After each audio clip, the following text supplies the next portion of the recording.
Cuando quiera empezamos. Paula, ¿quieres empezar presentándote? Muy bien. Hola, soy Paola Palomera, la madre de Nicolás Piña. Nicolás Piña es un preso político de la revuelta. Él fue detenido el 12 de febrero del 2021 en un contexto de poder apoyar la libertad de los presos. Fue una semana bastante álgida en la cual para poder ponerlos en contexto a ustedes y contarles que esa semana hubieron 3 muertes importantes de personas, una en el norte, de un ciudadano boliviano que llegó preso, llegó muerto, y Carabineros lo fue a dejar a un servicio de urgencia. Luego en el sur fue la muerte de un malabarista, Francisco, por Carabineros. Y acá en Santiago se ahorcó un muchacho en una comisaría, supuestamente con una frazada. Entonces esa semana fue de contingencia álgida en cuanto a términos de visibilizar todo lo que estaba pasando. Y bueno, ya desde el 18 de octubre en adelante ya habíamos empezado a tener conocimiento de chicos que estaban presos, que iban cayendo como en efecto dominó, chicos con trauma ocular también, o fallecidos cuando se vio el comienzo de la revuelta.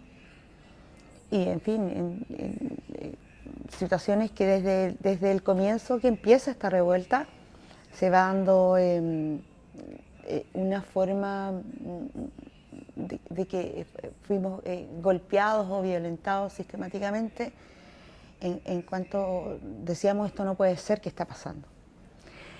Bueno, ese día fue la detención de Nicolás. Nosotros siempre nos juntamos como familia, aparte de que yo, su madre, andaba con él, habían otras personas que eran nuestra familia, primas, sobrinas, hermanos, cuñadas. Nos juntábamos todos los viernes. Y ese viernes decidimos venir a la plaza en la convocatoria y nos vimos cómo se incendiaba el carro de Carabineros en Pionono. Bueno, Nicolás fue a comprar a Patronato con su polola en ese entonces. Y bueno, yo me encuentro con él, nos quedamos de juntar en un punto, yo andaba con mi sobrina, con una prima, y nos encontramos en la plaza. Y bueno, ese día me llamó bastante la atención a mí que Carabineros bajaba desde Providencia, daba la vuelta al óvalo donde estaba el caballo de Baquedano, y ellos mojaban y se retiraban. Entonces nosotros corríamos para allá y corríamos para acá. También se acercaba el carro lanzagases y hacía lo mismo, daba la vuelta al óvalo y ellos gaseaban. Entonces estaba lleno de gases, lleno de humo y todo. Después vimos también que se acercaron chicos con implementos de escudo, con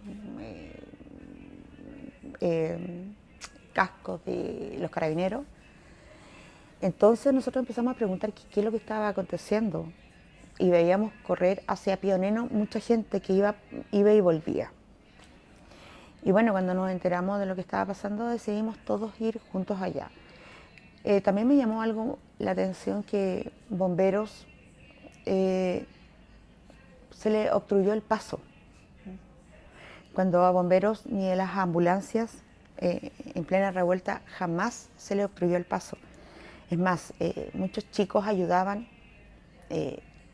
ampliando el paso para que el carro de bombero o de ambulancia pasaran, pero a ellos le obstruían el paso, no dejaron que bomberos fuera a apagar ese carro. Bueno, nosotros nos acercamos alrededor como de unos 100 metros y fue impresionante ver eh, el carro incendiado, ¿no? Había bastante gente, eh, mucha gente y gente eh, miraba, observaba, habían cánticos también. Y, y bueno, después yo fui la que más me acerqué a mirar y me acuerdo que una persona me dijo que me alejara porque podía explotar. Sí. Y la verdad es que también sentí como miedo que explotara, ¿no? Bueno, así que decidimos alejarnos de ahí, vimos, contemplamos eso, no recuerdo cuánto tiempo, pero contemplamos toda la dinámica que se estaba dando. eh, y nos fuimos y nos paramos ahí en la esquina de Bellavista. Y ahí Nicolás decide irse a orinar. Y, y bueno, él dice que el pantalón de su buzo está mojado. Entonces decide sacarse el pantalón del buzo. Y, y la polola de él también estaba mojada. Y nosotros teníamos el roce del agua del guanaco. Y bueno, después recuerdo que había mucha gente en el parque, mucha gente y estaba demasiado oscuro. Bueno, nosotros habíamos querido comprar cigarros antes, pero no teníamos cigarros. Bueno, entonces eh, las chicas deciden ir a comprarse cigarros y ellas cruzaron y nosotros todos cruzamos, cruzó bastante gente también en esa oportunidad. Y eh, Nicolás se enojó porque no quería que fuéramos a comprar cigarros porque él no fuma, no le gusta el cigarro y siempre nos estaba retando que por qué fumábamos con gases. Y bueno, entonces se fue como molesto y yo me fui detrás de él y las chicas fueron a comprar cigarros. Bueno, nosotros nos fuimos caminando y después llegamos ahí a la calle Bombero Núñez. Nicolás compró un jugo, me ofreció un jugo, le dije que no, yo estaba pendiente del celular indicándole por dónde íbamos y ya las chicas nos iban diciendo que también, que ya compraban, iban acercándose a comprar cigarros y que nos juntábamos en la camioneta porque la camioneta de Nicolás había quedado estacionada en las inmediaciones de Patronato. Él y la polola habían ido a comprar a Patronato. Entonces íbamos en camino hacia la camioneta cuando Nicolás cruza la calle en Bombero Núñez con Antonio López de Bello. Él cruza la calle y yo me quedo detenida porque venía un auto a gran velocidad y se para al frente mío. De ahí se bajan dos hombres. Iban cuatro, pero se bajan dos hombres y el auto se va. Era un auto gris sedán. Y ellos caminan haciendo como gesticulando con las manos, algo hacían. Entonces yo tenía el celular en mis manos y los miraba en la actuación que ellos tenían. Me pareció demasiado extraño. Cruzo la calle y le digo, Nicolás, ellos son súpermente extraños. Entonces, claro, pasaron por el frente de Nicolás y ellos caminaban muy rápido. Y uno de ellos cruza por la misma acera, vereda norte, y empieza a tocar las cortinas de un negocio. Era una cortina antigua que incluso tenía hasta unos dibujos ahí, estaba rayada. Habían grafitis y él tocaba la cortina, entonces era extraño la forma que ellos actuaban. Y el otro se quedó escondido. Entonces yo le digo a Nicolás, ellos son extraños o nos van a asaltar o algo van a hacer. Habían autos también estacionados en la calle. Entonces empezamos a caminar normalmente. Nicolás me vuelve a ofrecer jugo y le digo que no quiero. Entonces se empieza a acercar uno de estos tipos que él tocaba las cortinas y le obstruyó el paso a Nicolás. Se lo obstruye y Nicolás le dice que qué es lo que pasaba. Entonces le dice, no pasa nada, pasa.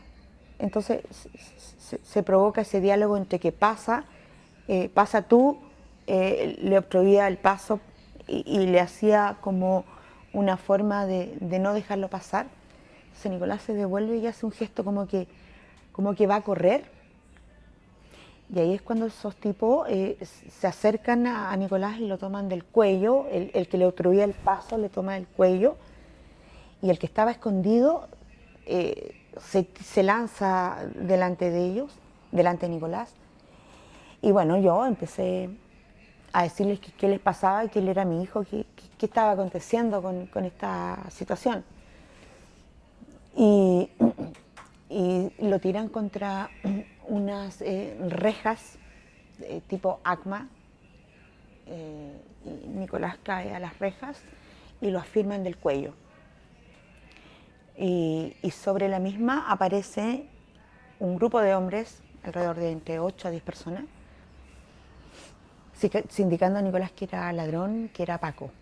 Entonces yo dije, o es ladrón o es Paco. No entendía. Entonces lo afirmaron y estos dos tipos que habían afirmado antes a Nicolás los pasó a recoger una camioneta grande gris que decía 4x4. Y bueno, yo trataba de separarlos, no podía en verdad de separarlos a ellos. Trataba de empujarlos y bueno, Nicolás estaba así, rodeándolo a Nicolás. Y Nicolás de su bananero lo abre y dice, al contrario, yo no soy Paco, yo lo que soy un ingeniero. Muestra tus cédulas, y Nicolás sacó las cédulas, sacó la de él y la de sus hijos también. Y bueno, yo me vi a la derecha, Nicolás, me vi frente a Nicolás y me vi a la izquierda porque trataba de sacarlos y ellos me empujaban, pero ellos nunca me miraron a mí, sino que la vista, siempre con una vista de mucho odio, mucha rabia hacia Nicolás. Le empezaron a pegar en el estómago, le pegaron en la cabeza combos, le pegaron en el oído combos. Entonces yo trataba de luchar con estas personas para decirles, oye, ¿qué les pasa con mi hijo? Y bueno, y aparece, y dentro de este grupo, ellos estaban encapuchados como manifestantes, pero a rostro descubierto. Así que pude perfectamente verles sus caras. Y uno de ellos estaba con una bolsa en el cuerpo, él tenía rapado acá, tenía una antiparra y máscara antigases. Y esta persona era la que más le pegaba a Nicolás en la cara, le pegaba cachetadas fuertes. Bueno, yo le decía que no le pegaran a mi hijo y la persona que estaba a la izquierda de Nicolás era el que a mí me iba dando combos, ya. No me daba cuenta yo, o sea, yo me daba cuenta que él me pegaba, pero la intención mía era ponerme al medio para proteger a Nicolás. Bueno, estos hombres me tiraron patadas. Recuerdo también que ahí se acercó una persona porque pensó que era un asalto. Y a este chico era un cuidador de autos. A él le pegaron y le dijeron que se fuera de ahí. También recuerdo unas mujeres que salieron y una de ellas grababa, tenía un perro y le decía, grita tu nombre, grita tu nombre. Bueno, en ese escenario que estoy contando aparece un furgón blanco con vidrios polarizados. Se bajan dos funcionarios de carabineros con sus respectivas chaquetas que decía Dipolcar. Entonces claramente yo pude ahí en ese instante saber lo que estaba pasando y estos hombres lo empujaban a Nicolás. Nicolás se recogía para evitar que no se lo llevara y yo lo afirmaba a Nicolás, entonces ellos claro me pegaban codazos, todo y, y se lo llevaron. Y ellos se separaron en dos grupos. Uno corrieron estos dos hombres de negro, corrieron hacia el oriente y el otro hacia el poniente. Se disperdieron. Se dispersaron y del extremo del poniente ahí gritaban, viste que te pillamos, Paco culiao, eres un infiltrado, estabas sacando fotos, te pillamos, weón, por weón, te pasó. Bueno, yo recogí una zapatilla porque a mí se me salió una zapatilla de mi pie izquierdo. No sé cómo. Me quedé sin habla.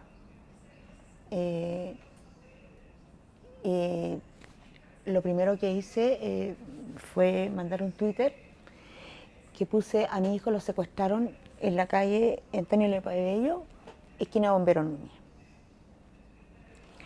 Y bueno, y veo que viene acercándose un carro de carabineros, el mismo carro que parecido igual como el que el que se incendió. Pero ellos venían muy lento y sin las luces encendidas.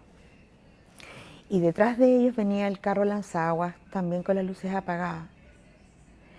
Entonces, claro, yo corrí por la misma acera Vereda Sur, corrí que crucé Bombero Núñez y ahí trataba de gritar, de desesperar, estaba desesperada, pero pensé que mi hijo iba a ser un detenido desaparecido en primera instancia. Y bueno, me pegué en el estómago, en el diafragma fuerte para poder sacar ese grito y grité fuertemente y muy largo y empecé a llamar a mi familia y ellos no me entendían porque tenía la boca tan seca y me cortaron en la casa de mi mamá me cortaron, entonces trataba de buscar los teléfonos con la gente que yo andaba, con mi familia, y no coordinaba. Hasta que pincho, corto, me acuerdo, y me llama la polola de Nicolás y yo le digo, se lo llevaron, se lo llevaron. Y ellas venían por la esquina y me dicen, pero ¿quién se lo llevó? Se lo llevaron los pacos, se lo llevaron los pacos. Y me dice, pero ¿cómo sabes tú que son pacos? Porque se bajaron dos personas que decían en una chaqueta verde institucional, de color institucional, decía Dipolcar. Entonces ellas no lo podían creer, pensaron que era una broma mía, entonces yo como corría como en círculo, trataron de calmarme y nos devolvimos por Antonio Lepabello, pero saliendo hacia Bombero Núñez. Ahí me detuve en una bomba de Servicentro y me decían que me calmara, no teníamos agua como para poder hablar yo. Entonces, nosotros siempre, cuando Carabineros hacía esas arremetidas, siempre le poníamos en tiempo real la ubicación de nosotros, porque había que dispersarse. Entonces, claro, yo no me había dado cuenta que Nicolás tenía la ubicación donde iba. Okay. Entonces, claro, la polola me dice, Paola me dice, Nicolás está en la 33. Yo le digo, ¿cuál es la 33? No sabía cuál era la comisaría. Dice aquí comisaría 33 y sale la dirección. Y bueno, nosotros cruzamos ahí al parque al frente donde está la embajada de Estados Unidos. Ahí llamamos a un Uber y mientras esperábamos ese Uber, como para irnos hacia la camioneta, pero nos dimos cuenta que él tenía las llaves de la camioneta. Él las andaba trayendo. Me llama el carabinero del OS9, Rodrigo Leiva. Él me llama y me dice que mi hijo está detenido en la comisaría 33. Y bueno, yo le empiezo a decir que por qué lo tenían ahí, por qué se lo habían llevado. Señora me dijo, venga para acá, aquí le explico y traiga ropa. Bueno, y ahí yo me voy a buscarle ropa a Nicolás. Saqué, me pidieron zapatillas, me pidieron polera, le llevé un polerón, le llevé buzo, pero tampoco entendía por qué me estaban pidiendo eso. Y ahí después llegué a la comisaría con toda mi familia y nos encontramos ahí con este carabinero que me entrevista.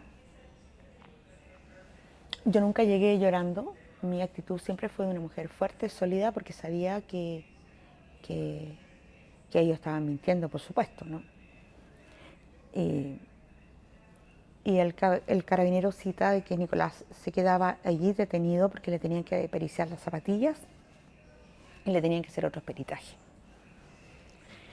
¿Y de qué lo estaban sospechando? Y me dice, luego él me dice que él estaba siendo acusado de la quema del carro de carabinero.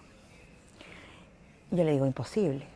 Usted me tiene que dejarme a mí, entonces detenida también, y sacarme a mí las zapatillas y periciármelas a mí, porque mi hijo estuvo en todos los momentos, estuvo conmigo, y la familia, todas las personas que estamos acá, son las que andábamos con él.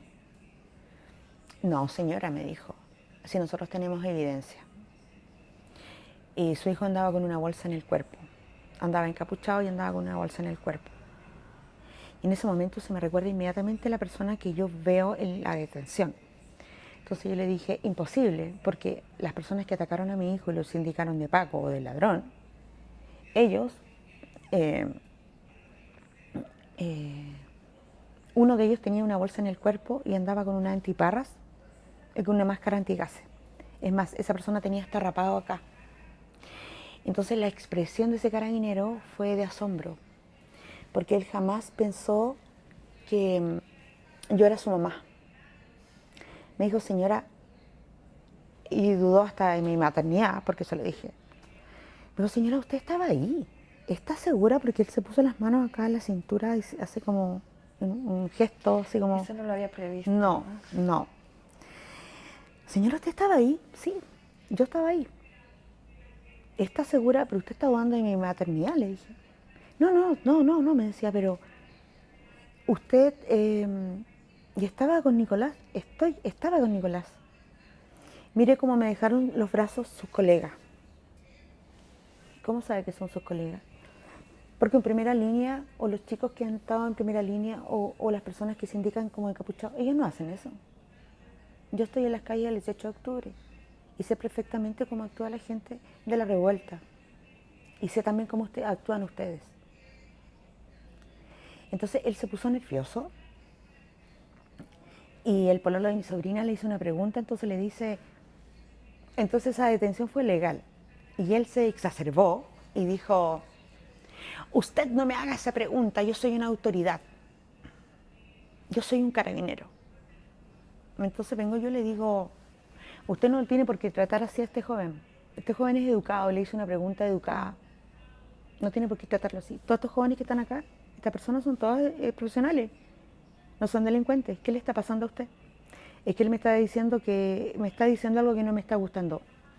Entonces vengo y le digo yo, él me toma del hombro y me dice, su hijo es bastante educado. Cambió inmediatamente el tono. Él estaba como desencajado.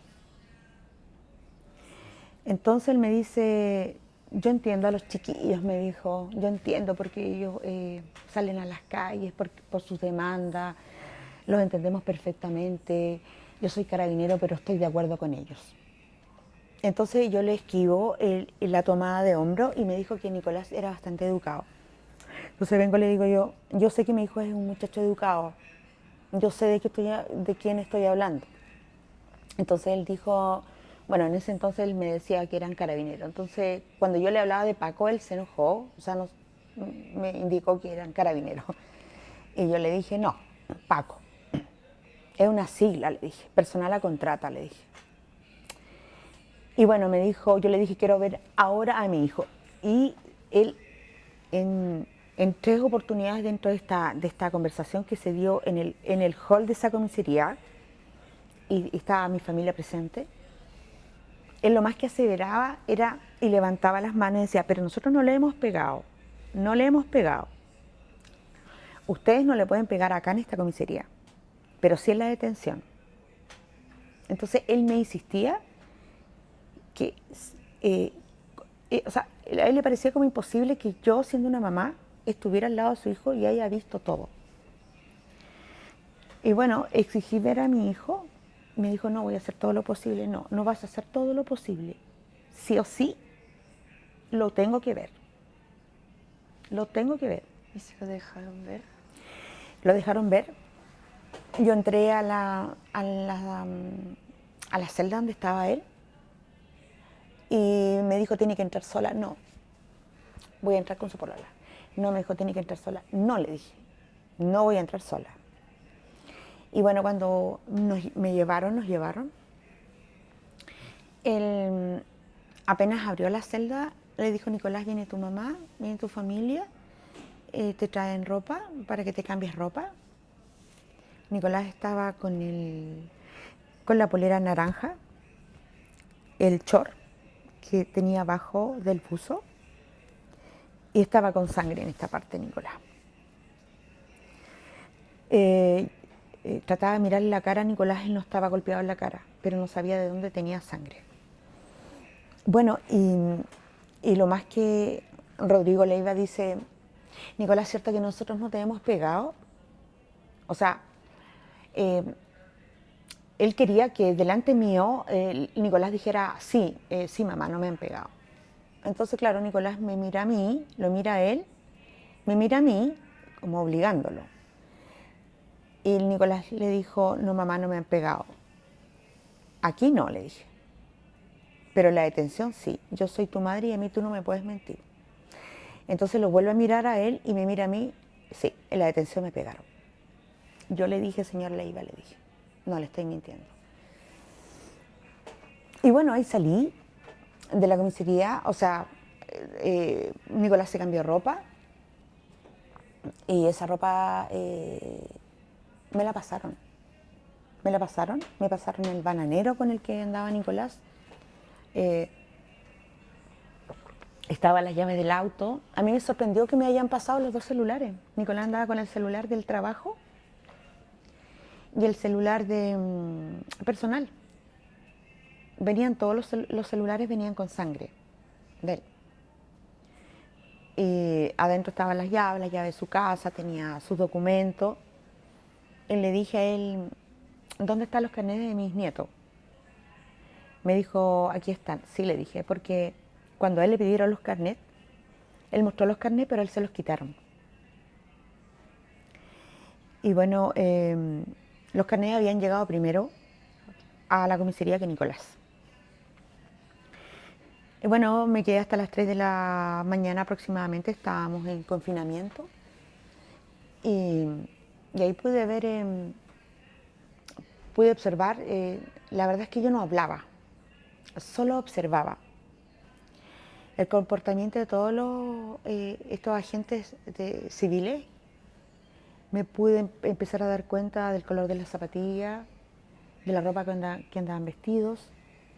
Yo me di cuenta del color y de la ropa y de la vestimenta cuando Nicolás, las personas que afirmaron del cuello a Nicolás.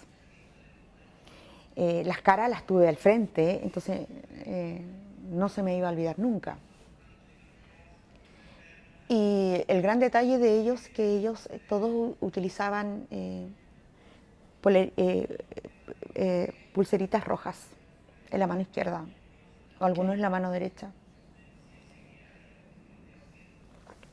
De esos detalles yo me di cuenta. De hecho, Rodrigo Leiva, él estuvo en esa manifestación.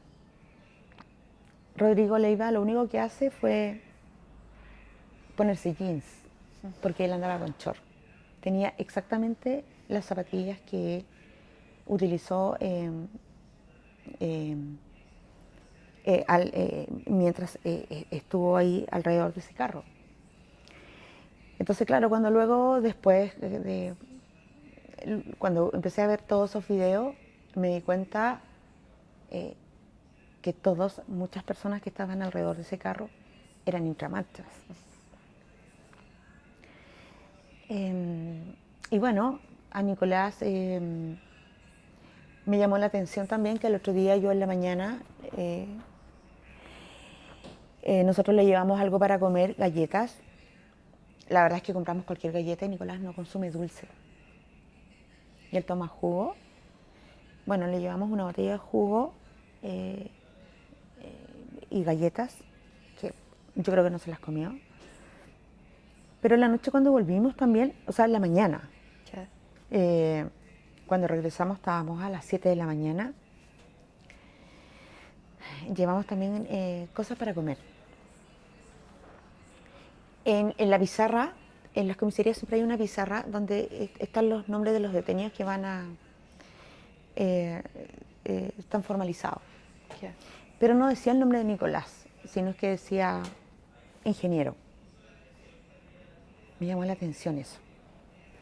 Bueno, estaba sentada yo adentro de este recinto, afuera en un patio que hay, o sea, es como un antejardín de la comisaría. Y veo entrar al intramarcha que él le pegaba a mi hijo en el oído y que me pegaba a mí. Y lo reconozco. Y bueno, la formalización de Nicolás fue desmedido porque lo pasaron el día sábado alrededor de las 3 de la tarde, 2 de la tarde, a la hora de las noticias del día sábado. La formalización de él. Hay mucha gente que se enteró por esa formalización porque lo vio en la televisión, en el juzgado por Zoom. Y bueno, hicieron una conferencia de prensa. Esta conferencia de prensa salió un capitán hablando. Y toda la prensa tradicional chilena, lo más que le interesaba es saber si tenía antecedentes. Entonces ahí el capitán James Camus, un general, dijo que él era ingeniero y que no tenía antecedentes y era un padre de familia. Entonces y las imágenes que yo veía, Twitter, fue grosero, las cosas que me dijeron, entonces todo eso fue atroz. No hablaba y a la gente que me hablaba no le contestaba yo, me quedé en silencio. En este silencio logro sacar mi voz y tratar de hablar. Fue con la primera visita que tuve de Nicolás en la cárcel. Tampoco sabía lo que era enrolarse. Me fui a enrolar, por ejemplo. La gente a uno la aconsejaba de tal, entonces, bueno, y en la visita ahí pude abrazar a mi hijo y verlo, y ver lo tremendo que era esto. Bueno, después conversando con Nicolás ese mismo día, cuando fui a la visita, a Nicolás no se lo llevaron en un carro de imputado a la formalización. Y a Nicolás se lo llevaron en un auto gris, sedán, particular, escoltado. Inclusive cuando Carabineros, los que iban al lado de él, sacaron un arma y la dejaron encima del asiento. No sé por qué hicieron eso, como poniéndole como una trampa. Y Nicolás estaba esposado. Entonces, incluso Nicolás, dentro de esa comisaría, lo sacaron reiteradas veces, parándolo y toda la prensa al frente sacándole fotos. Entonces él sintió miedo más que nada por la familia. Claro. Y sabía que iba a salir en la televisión, pero sintió miedo por su familia, por sus hijos. Y no, finalmente terminaron haciendo este punto de prensa en la misma comisaría, este capitán.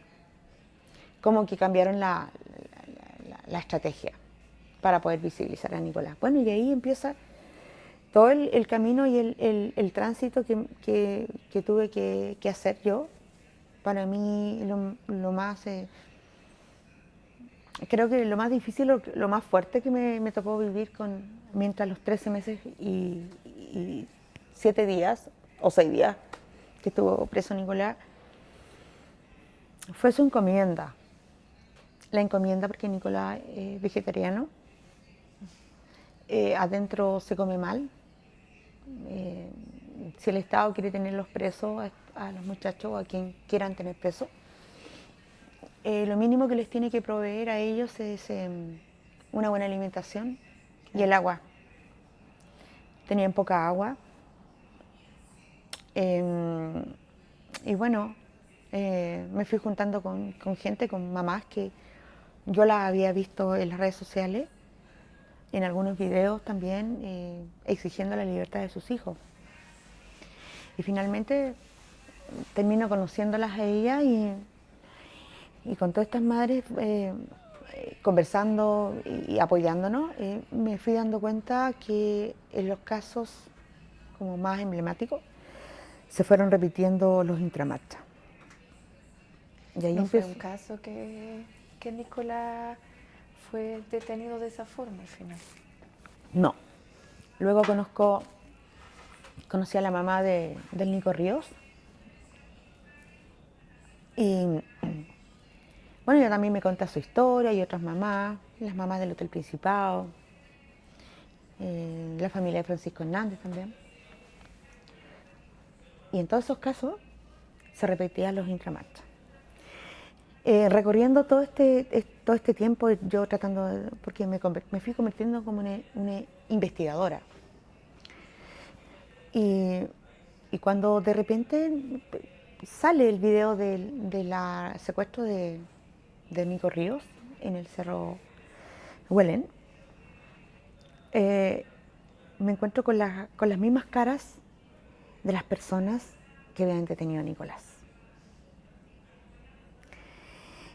Y bueno, sentía que había descubierto, no sé qué cosa, pero claro, uno en los videos de esas madres exigiendo la libertad de sus hijos, pero había una lectura acá en cuanto a las detenciones.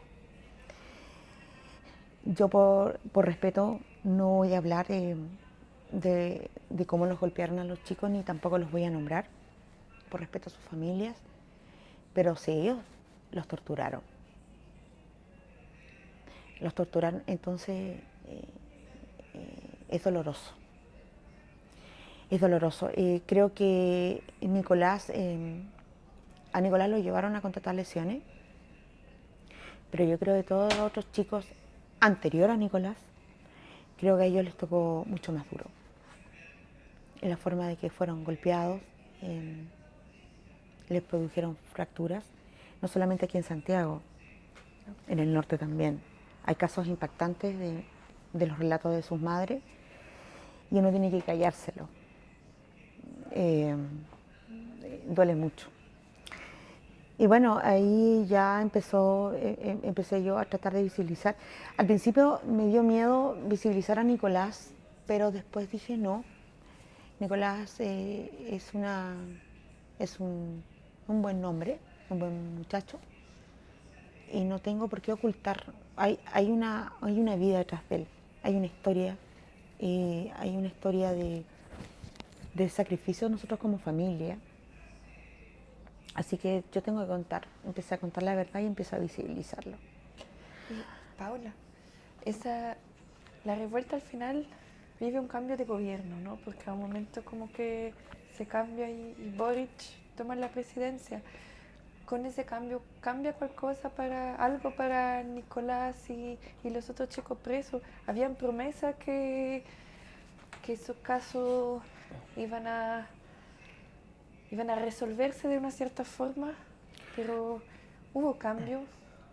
No, este gobierno hizo campaña con el dolor de muchas familias, de madres, tías, familias, de muchas familias.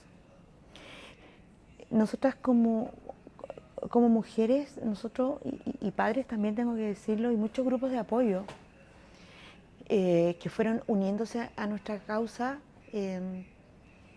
siempre buscamos y tratamos de ver todas las aristas y lo más cercano posible a poder liberar a estos cabros en el contexto que se dio, en el contexto político. Y bueno, y se empiezan a acercar gente del gobierno de Boric a tratar de ayudarnos. Bueno, ahí generalmente habían reuniones y hubieron promesas también. Nosotros hicimos una huelga.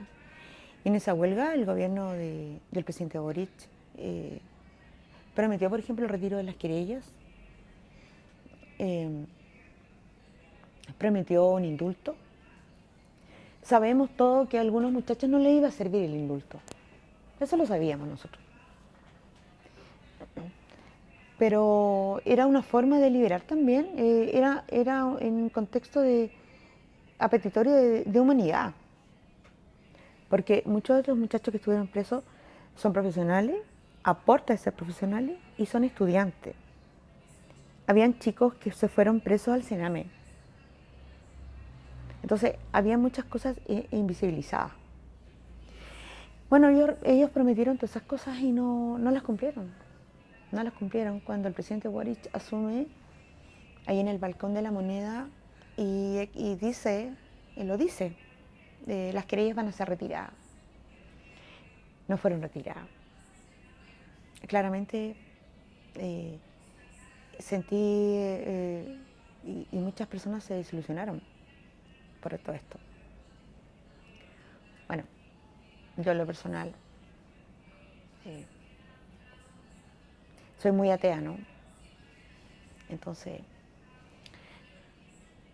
no creo mucho en las promesas y basándome fundamentalmente a esta edad que yo tengo, ya he vivido la mitad de la que ha vivido mi hijo, entonces no voy a creer en este momento promesas incumplidas, menos por esos gobiernos que se dicen que son feministas, que son gobiernos que avalan el derecho humano, pero todavía siguen reprimiendo, absolutamente.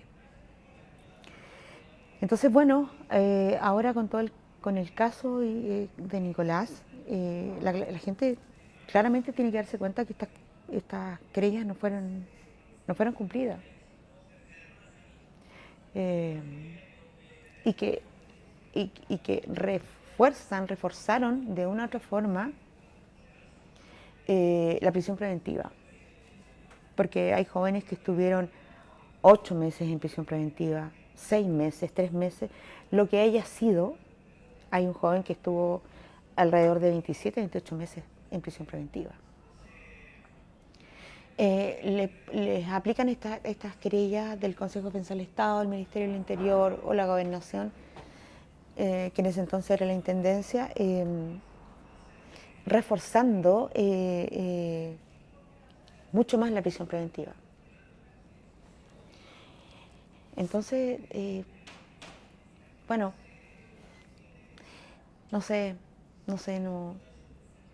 cómo podría explicarte ahora de todo lo que tratamos de vivir. Hay mucha desinformación también con respecto a los casos.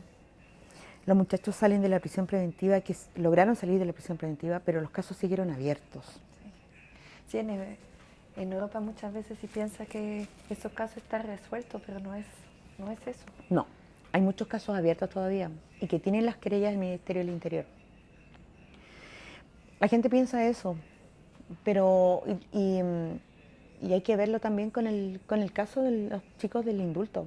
Ellos no son tan libres tampoco, porque ellos les borra. Con el indulto a ellos se les borra. Claro, si bien salen de la cárcel de esa zona de sacrificio, pero no son tan libres tampoco, porque ellos tienen una exigencia y para los chicos que salieron con indulto, perdón, con juicios abreviados. La exigencia es de estar estudiando, estar trabajando y ser evaluado mensualmente. Entonces no son tan libres. En el indulto también. En el indulto, si bien se borra la pena, pero no el delito. Y todos estos cabros los tipificaron con delitos comunes. Había muchos chicos adentro presos también por ley antibarricada. Esa ley que se hizo en el gobierno de la señora Bachelet y que fue modificada como para poder detener el que baila pasa, ley anticapucha, ley antibarricada. Entonces había muchos chicos adentro presos también por esa ley. Entonces la idea era mantenerlos presos y de una u otra forma decirles, esto no lo tienen que hacer. Ir aplicando, porque el Estado aplica la moral, ¿cierto? A lo establecido. Entonces, me parece extraño también que el presidente de la República, hace muy poco, diga que, hablándole a los jóvenes chinos, que había que tener una gota de rebeldía, que había que cuestionárselo todo. Y cuando estos jóvenes dicen, tienen esa gota de rebeldía, ¿cierto?, que salen a las calles por distintos petitorios, se les encarcela. Y aquí hay que decirlo, en la revuelta no volvías a tu casa porque estabas preso, no volvías sin un ojo, o simplemente estabas muerto, como Mauricio Fredes, por ejemplo, Sí, como Cristian Valdebenito. claro. Entonces, de una u otra forma, se violan los derechos humanos aquí en Chile. Y se siguen violando. A Absolutamente. 50 años del golpe de Estado y a 4 años de la revuelta. Eso, al final, en Chile siempre tengo la impresión que todo cambia para que nada cambie, para que las cosas siguen de una cierta forma y que se mantenga las cosas se escondan, los presos siguen presos, no hay realmente justicia. No, ni los presos políticos de la dictadura. ¿Qué diferencia hay entre el preso de la dictadura con el preso de la revuelta? Es un preso político, de igual forma. Y eso también el gobierno muchas veces no quiere admitir que hayan presos políticos todavía en la cárcel. Prefieren hablar de delincuentes o lo que a ellos les gusta decir, presos comunes. Claro, porque el Estado crea presos políticos de conciencia, el Estado crea presos sociales. Yo le llamo presos sociales. ¿Y por qué presos sociales? Porque no son comunes. Lo común es que si estamos exigiendo y saliendo a las calles, exigiendo lo mínimo que el Estado nos tiene que proveer, y no solamente lo mínimo, es un derecho, porque somos sujetos de derecho, nos tienen que proveer educación buena y de calidad, nos tienen que proveer una vivienda digna y una salud digna. Entonces, eso nos tienen que proveer, eso es lo común. Pero el chico que vive en guetos, que vive hacinado, que hay que echar a la mitad de la familia para poder airear la casa, ese chico se encuentra en la calle, ¿cierto? Y viene una persona y le ofrece dinero más fácil.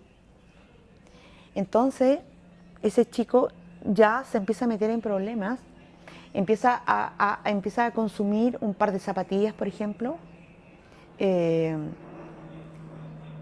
empieza a delinquir, y empieza a llevar plata para la casa, y la familia lo empieza a normalizar. Sin embargo, hay otras familias también, hay otros muchachos que se endeudan para estudiar y tienen una rabia y una molestia porque ellos ven a sus familias, no las ven ahora. Eh, eh, la mamá o el papá trabajan, tú pasas 2, 3 horas en una locomoción para ir y venir. Entonces existe aún deudas con el CAE, por ejemplo. Entonces esos muchachos sienten rabia, porque yo digo, somos pobres, nosotros no somos clase media. La pandemia vino a decirle aquí a la gente que no hay clase media acá. Una persona que es clase media es la persona que tiene un sueldo de 3 millones de pesos y que se gasta 300.000 pesos a 400.000 pesos en el supermercado. Sin embargo, el sueldo mínimo acá es de 450. Entonces no somos clase media, somos clase pobre. Entonces la pandemia nos enrostró eso. Entonces por eso hay presos sociales.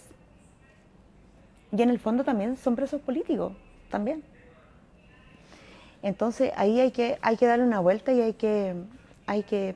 hay que hacer una distinción. Yo no voy a hacer un juicio de valores diciendo mi hijo se merece tal porque es un profesional. No, no. El otro día me tocó estar con una madre que su hijo estuvo en el Sename. Y él estudiaba en el colegio, era menor de edad y el chico estuvo en el Sename. Y ella leyó una carta de su hijo. Fue muy emotiva, muy significativa, porque un muchacho que tenía 16, 17 años, con una idea, una convicción. Entonces, ese chico que era menor de edad, frente a mi hijo que es profesional, no había ninguna diferencia. Entonces, eso es lo que va creando el Estado. Y la molestia y la rebeldía de estos cabros es que ellos no se crearon en dictadura. Y mucha gente hace esa diferencia frente a la dictadura. Los presos de la dictadura, los presos políticos de la dictadura, le tipificaron los mismos delitos que tienen los presos políticos de la revuelta. Absolutamente.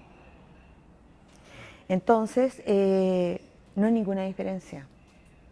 Lo que sí creo que no hay que romantizar. Si bien uno se puede permitir romantizar contando la historia de todo lo que uno ha vivido, pero ese romanticismo uno lo tiene que dejar atrás y tiene que estar siempre de pie y no de rodillas ante el Estado y exigir, levantar los brazos y exigir derechos. Porque la primera enmienda dice que, de los derechos humanos, dice que todo ser nace libre, en conciencia y en dignidad. Entonces nosotros salimos a la calle a ver dignidad, porque nos estaban diciendo que había que ir a comprar flores, porque estaba más barata, que nos levantáramos más temprano para poder ahorrar en cuanto al metro, ¿cierto? Y bueno, todo eso nos estaban diciendo, entonces la gente se cansó. Habían algunos ministros que en esa oportunidad decían de que habían ciertas mujeres que iban a los servicios de urgencia a hacer, no sé, algo social o a conversar. Entonces creo que ya hubo como un cansancio. Y la gente empezó a decir, no, en eso se da el contexto. Entonces es un contexto político el que pasó aquí, fue muy importante. Hay un antes y un después con respecto a la revuelta. Hay que tenerlo muy, muy claro. Pero a todos estos cabros que le sacan los ojos, chicas que fueron abusadas también, las mujeres están muy invisibilizadas también con respecto a esto, porque también hubieron presas políticas, hubieron abusos, violaciones. Entonces, todo esto hay que visibilizarlo ahora, en cuanto a todo lo que les tocó vivir a ellos. No tienen que bajar los brazos, no tienen que quedarse callados. Yo la verdad es que si mi hijo lo hubiese visto, lo veo sin sus ojos,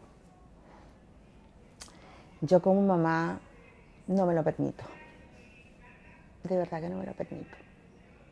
No. Y menos preso tampoco. Hay que hacer justicia y pedir justicia. Gracias, Paola. No sé si quieres añadir algo, si te parece bien. Sí, con respecto a lo que estamos viviendo ahora. Sí, ¿Sí? ¿Continúo? sí, sí. Bueno, nosotros estamos en una campaña nacional e internacional para empezar a visibilizar todo lo que está pasando con Nicolás. Es importante que la gente lo sepa. Muchos de los muchachos fueron mal condenados. Los terminaron cansando. Y yo como madre, Nicolás es mi único hijo. Y no lo digo con ese romanticismo, ¿no?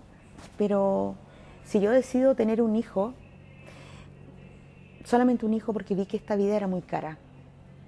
Y preferí educar a uno solo, bien educado, para que él fuera un profesional, me busqué 2 trabajos.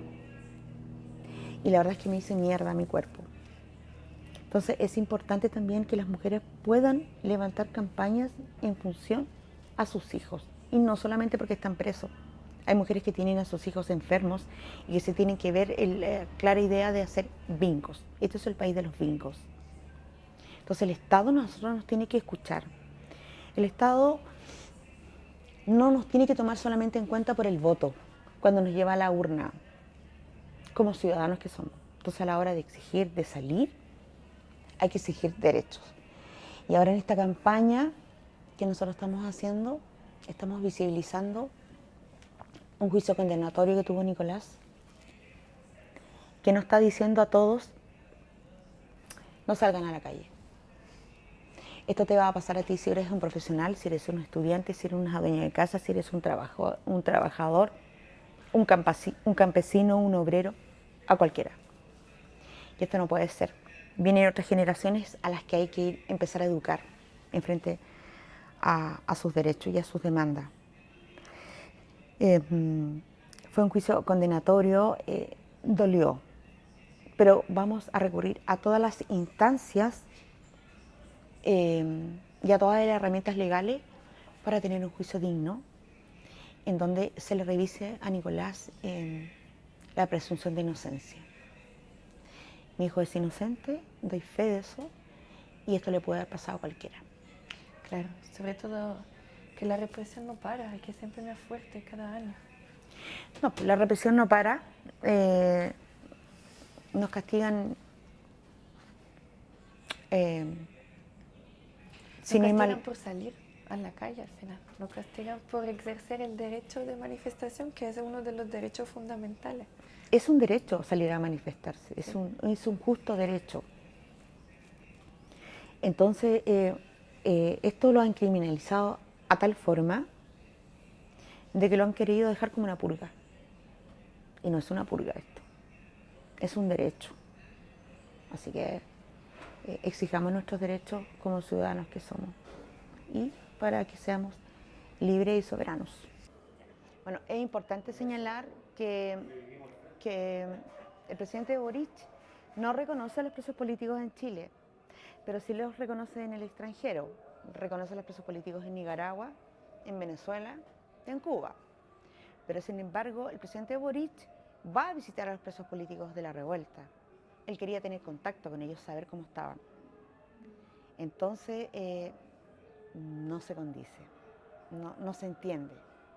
Entonces, para el extranjero, el presidente Boric cuando hace sus giras, dice una cosa ya, pero acá en Chile es otra en cuanto a la represión y negar sistemáticamente en lo que estamos nosotros ahora, exigiendo libertad y juicios dignos.